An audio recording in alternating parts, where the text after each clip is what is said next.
చొక్కా ఎక్కడ? ఇదిగో నీ చొక్కా.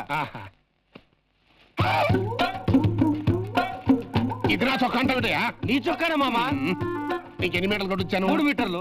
ఏం కొట్టమన్నాను? చొక్కా కుట్టమన్నావు. ఎవరు కొట్టమన్నాను? నీ కుట్టమన్నావు. చొక్కా ఇదిగో చొక్కా. ఇది నా చొక్కా అంటావిటయా? ఎంత పొడుగు మంచి. అవును. నీకు ఎన్ని మీటర్లు కొట్టించాను? 3 మీటర్లు. ఏం కొట్టమన్నాను? చొక్కా కుట్టమన్నావు. ఎవరు కొట్టమన్నాను? నీ కుట్టమన్నావు. మరే చొక్కా. ఇదిగో చొక్కా. మళ్ళీ నాదంటావేంట్రా? ఇంత పెద్ద మనిషికి ఓ సంటి పిల్లల సైజ్ చొక్కా కుట్టించి నాదంటావేంటి? అక్కడ ఆగు. ఇదెవరి ఫోటో? నాదే. నువ్వెంతున్నావు? నేను వెళ్తున్నాను. ఇదెంతుంది? పెద్దడింది. అంత పెద్ద బాడీకి ఇది ఫోటో అయినప్పుడు అదే బాడీకి ఇదిగో చొక్కా. మళ్ళీ ఇదే చొక్కా అంటావురా? ఫోటోకి చొక్కాకి సంబంధం ఏంటి? మరేం చేయను? నువ్వెవరో మనిషి కుట్టించి పంపించావు. నా దగ్గర కొలతలు లేవు. నీ ఫోటో ఉంది. నేను కొలతలు తీసుకుని చొక్కా కుట్టా. ఇదిగో ఫోటో, ఇదిగో చొక్కా. తీసుకుని వెళ్ళిపో. పట్టుకో. కరెక్టేనా?